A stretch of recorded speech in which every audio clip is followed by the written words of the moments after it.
Coucou, c'est Pat et je vous retrouve pour le tirage de découverte de soi avec un thème choisi. Alors, on m'a demandé de faire un tirage par rapport à la vie amoureuse. Donc, eh bien, j'y vais. Nous allons faire un tirage par rapport au couple, donc la vie amoureuse. Alors, ce qui me vient là tout de suite, c'est déjà quelle conception on a du couple. Qu'est-ce que c'est pour nous un couple? Et qu'est-ce que c'est un couple qui fonctionne, qui, correspond à nos besoins, à nos envies, à nos attentes?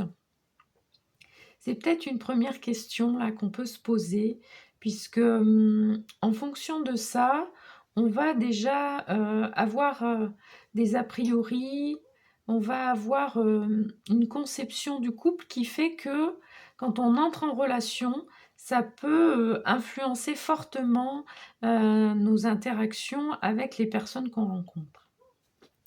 Allez, on va aller voir dans les cartes ce qu'elles nous disent par rapport à ça. Quels sont les conseils qu'on peut avoir par rapport à la vie amoureuse?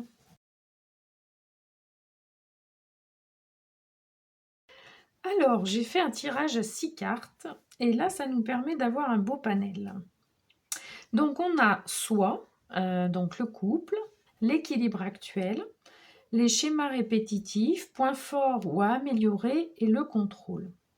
Donc là, on est vraiment beaucoup dans la matière. Là, on voit qu'on nous demande de regarder vraiment ce qui se passe de manière factuelle, concrète, de faire le point. Alors, faire le point par rapport à l'équilibre actuel, où on en est dans notre vie amoureuse, dans notre couple si on est en couple. Comment on se sent dans ce couple ou par rapport à notre vie amoureuse actuelle. Comment on se reconnecte à soi, à ses besoins, à ses envies, à ses attentes, hein, c'est ce que je vous disais en introduction. Donc là, ça nous ramène là-dessus et comment on se connecte à soi-même, dans le sens où on prend en compte notre être, dans son entièreté, dans sa globalité, avec, toutes nos subtilités, j'allais dire, individuelles. Et là, on nous dit comment on se sent soi par rapport à notre couple ou par rapport à notre vie amoureuse, hein, donc c'est ce que je vous disais. Est-ce qu'on a des schémas répétitifs qui se produisent? On est dans un truc où c'est un peu un cercle vicieux, j'allais dire, je sais pas pourquoi, mais c'est ce qui me vient. Alors soit par rapport à soi, dans le couple, soit par rapport à soi, de manière générale. Mmh. Voyez comment ça vous parle? Et puis là, ce qu'on peut nous dire aussi, c'est de faire le point, de nos points forts et à améliorer dans nos relations de couple ou dans notre couple, si on est en couple actuellement. Hem, alors, on va essayer de faire quelque chose d'un peu plus, général, mais à la fois de pouvoir parler à chacun d'entre vous et à chacune d'entre vous. Les points forts ou à améliorer, ça peut être dans nos interactions de couple. Alors quand on est en couple, de manière générale, quels sont les points forts à améliorer dans notre relation de couple? Donc est-ce qu'il y a des schémas répétitifs? Et est-ce qu'il y a des choses, bien, qui se passent bien, où on est content, où on se dit que ça fonctionne bien? Par exemple, ça peut être, qu'on arrive à avoir une bonne communication, qu'on est à l'écoute de l'autre, qu'on est dans la compassion, ou ça peut être que justement on se rend compte qu'on n'est peut-être pas assez, attentif, qu'on n'est peut-être pas assez, disponible. Enfin voilà, vous voyez? Essayez de faire un petit peu le point de vous, comment vous vous sentez et comment, vous pouvez voir vos points forts et à améliorer, par rapport à quand vous êtes dans un couple. Et puis là, votre couple, actuellement, si vous êtes en couple du coup, et ben, comment vous pourriez un petit peu, voir de manière objective, juste, honnête, les points forts et à améliorer de ce couple que vous formez aujourd'hui avec votre moitié. On parle aussi de contrôle là. On nous parle de faire le point par rapport à l'équilibre de notre couple. Et ce qu'on nous dit, c'est où on en est. Est-ce qu'il y a des choses qui nous conviennent? Est-ce qu'il y a des choses qui ne nous conviennent pas? Lesquelles? Voilà, de faire un peu le point par rapport à ça. Et ensuite de voir ce qui est de notre contrôle et ce qui n'est pas de notre contrôle. Donc ça, c'est une première chose. Et puis, c'est comment on peut peut-être aussi lâcher le contrôle et vouloir tout contrôler dans notre couple. Parce qu'il peut y avoir les deux aspects. Et quand on veut tout contrôler, on sait très bien qu'on ne contrôle pas tout, puisqu'on est deux, hein, on n'est pas tout seul dans un couple. Et du coup, le fait de vouloir être dans le contrôle, ça peut amener des tensions, ça peut amener des dysfonctionnements, ça peut amener des incompréhensions. Donc là, on nous interpelle un petit peu sur tout ça. Alors, qu'est-ce qu'on a? Ouais. Bon, on nous parle de réussite et d'apprentissage. Alors, peut-être ça peut être par rapport au contrôle, justement, parce qu'on est dans la voie de l'esprit, là. Donc, de voir ce qu'on a réussi à comprendre et ce qu'on a appris. C'est ce qui me vient en tous les cas. Puisque là, on parle de points forts à améliorer. On aura fait le point un peu de tout ça. Et puis là, c'est plus en termes de gestion peut-être de notre état d'esprit, de notre mental, de notre ego par rapport à tout ça et de voir un petit peu ce qu'on est capable de faire, là où on a avancé, ce qu'on a appris, puisque voilà, on apprend, hein, on évolue ensemble, on évolue chacun de manière individuelle et du coup, qu'est-ce qu'on a pu apprendre au fil des années, au fil des mois, en fonction d'où vous en êtes dans votre relation. Et puis, pour ceux qui sont célibataires actuellement, est-ce que vous pouvez un petit peu regarder ce qui se passe au niveau du contrôle quand vous étiez en couple? Oui, on parle de compassion et de tolérance, hein, donc j'en parlais tout à l'heure au niveau compassion et puis tolérance. Alors tolérance, bien sûr, là on parle du couple, on parle de l'interaction entre deux personnes. Donc c'est à la fois la compassion et la tolérance envers la personne qui est en face de vous et envers vous-même, bien sûr, hein. Ouais. Et quelles intentions vous posez par rapport à ce couple? Ce que vous avez envie de construire, ce que vous avez envie de réaliser, comment vous avez envie d'interagir, besoin d'interagir, etc. Ouais, donc là, on y va, hein, on est vraiment dans à la fois l'introspection, l'analyse et tirer des conclusions, quoi, pour pouvoir en tirer, entre guillemets, des leçons pour la prochaine fois ou pour la suite, quoi. Vous voyez? Alors, on va aller chercher un petit message dans le chakra du cœur. C'est un oracle que j'utilise pas souvent, parce que c'est assez ciblé. Donc, c'est plus en séance individuelle que je vais l'utiliser plutôt que dans les tirages sur la chaîne. Alors, qu'est-ce qu'on nous dit? Adieu la routine. On parlait de schéma répétitif, hein. Donc là, on nous dit essayez de voir un peu s'il y a des routines, s'il y a des choses qui sont un peu trop ancrées et du coup, amener un peu de la fantaisie, quoi, hein. Le message, c'est ça. Bon, tout bouge maintenant. Donc là, on nous dit que ça va bouger. Ça va bouger dans la mesure où déjà, vous êtes en train de faire ce point, vous êtes en train d'analyser, vous êtes en train de comprendre que peut-être vous étiez trop dans le contrôle, que du coup, ça crée des tensions, ou que c'est l'autre en face de vous, ou un peu les deux, hein, parce que c'est jamais, entre guillemets, que de la faute d'un seul, on va dire comme ça. Et puis, quelque part, j'allais dire, on n'est pas en train de chercher la faute de quelqu'un, hein. C'est ça aussi, c'est sur quoi on base notre relation de couple. Et si on est dans c'est de sa faute, c'est lui qui a fait, c'est lui qui a dit, c'est lui ou c'est elle, ou enfin bon, vous avez compris, hein, c'est interchangeable, et ben forcément, on n'est pas du tout dans quelque chose de constructif.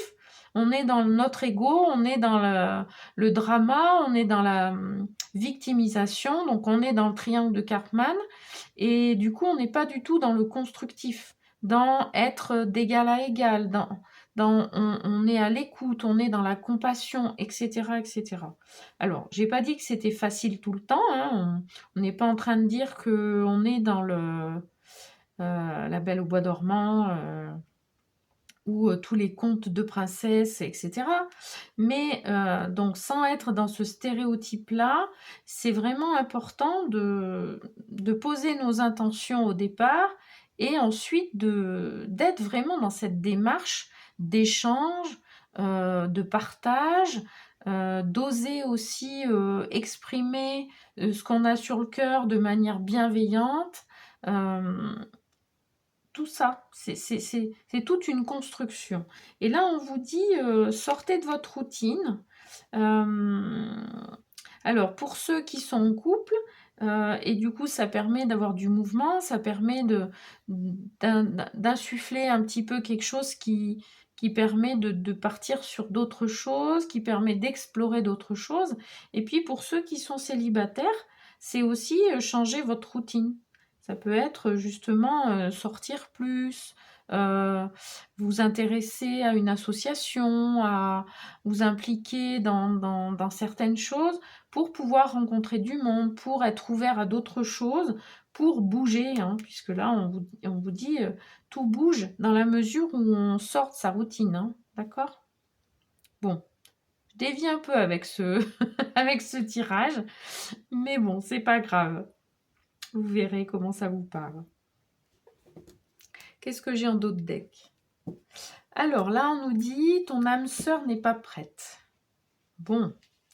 Donc pour ceux qui sont célibataires, on peut avoir le conseil de prendre son temps, puisque là, on n'est pas dans un tirage divinatoire, mais on est dans un tirage où on essaye de voir les conseils, les préconisations, l'aide qu'on peut avoir pour mieux se comprendre, pour mieux se connaître, et donc avoir des interactions différentes dans notre couple.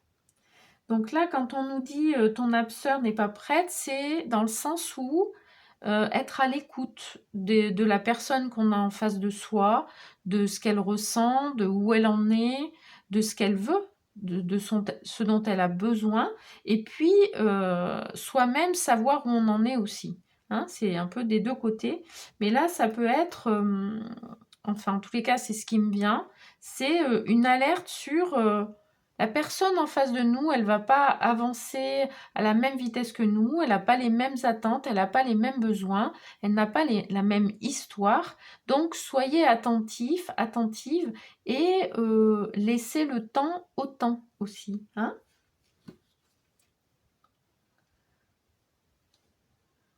Donc là, ce qu'on nous dit, c'est que si tu connais ton âme sœur, donc là, en termes de conseils, c'est ouvrez les yeux, soyez attentifs aussi aux personnes que vous avez autour de vous, les personnes que vous fréquentez, comment vous les voyez? Est-ce que vous êtes dans cette dynamique de vouloir rencontrer quelqu'un, mais avec tellement de peur, de croyances limitantes que finalement on reste dans la routine et on n'ose pas s'ouvrir aux autres? Voilà, là on nous dit ouvrez vos yeux et ouvrez votre cœur. Hein. Pour terminer, on va aller dans l'oracle de la féminité sacrée. Alors, je voulais vous parler de la newsletter. J'ai enclenché quelque chose pour vous partager des contenus exclusifs, plein de petits cadeaux. Donc là, l'idée, c'est que je pars sur un petit message par mois pour l'instant, et puis je verrai si j'arrive à vous faire plus, ça sera avec grand plaisir. Donc je vous mets le lien dans la description ou en commentaire épinglé, et vous pourrez cliquer et accéder à cette newsletter. J'espère que ça sera quelque chose qui vous plaira. En tous les cas, je mets tout mon cœur à vous préparer ça. Donc un message spécial dédicace aux femmes avec l'oracle de la féminité sacrée. N'hésitez pas à liker, à partager la vidéo, à vous abonner.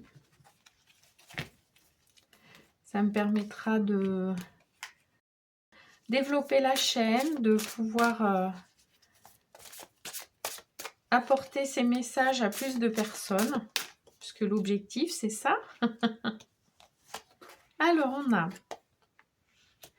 les danses du yin et du yang. Lorsque la voie du milieu est trouvée, tout est équilibre, il n'existe plus de dualité.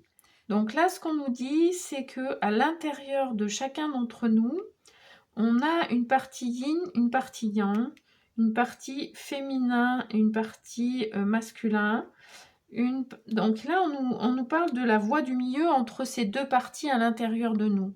On a la partie yin, donc qui est plutôt intuition, émotion, ressenti, qui va être voilà, dans la douceur, on y va tranquillement. Et puis le côté yang, on est plus dans l'action, dans les décisions, dans la structure, voilà. Et là, à l'intérieur de chacune d'entre nous, on a cette dualité entre guillemets. Et là, ce qu'on nous dit, c'est que si on trouve notre équilibre, chacun est là, en l'occurrence à l'intérieur du couple, puisque on nous interpelle sur le fait que oui, on peut être un homme, une femme, ou quelle que soit la constitution de notre couple, on est deux individus qui avons ces deux côtés à l'intérieur de nous, et on a besoin de trouver notre voie du milieu, à la fois à l'intérieur de soi et puis pour trouver un équilibre dans le couple. Voilà, je vous souhaite une belle fin de semaine. Je vous envoie plein de belles énergies et je vous dis à très vite.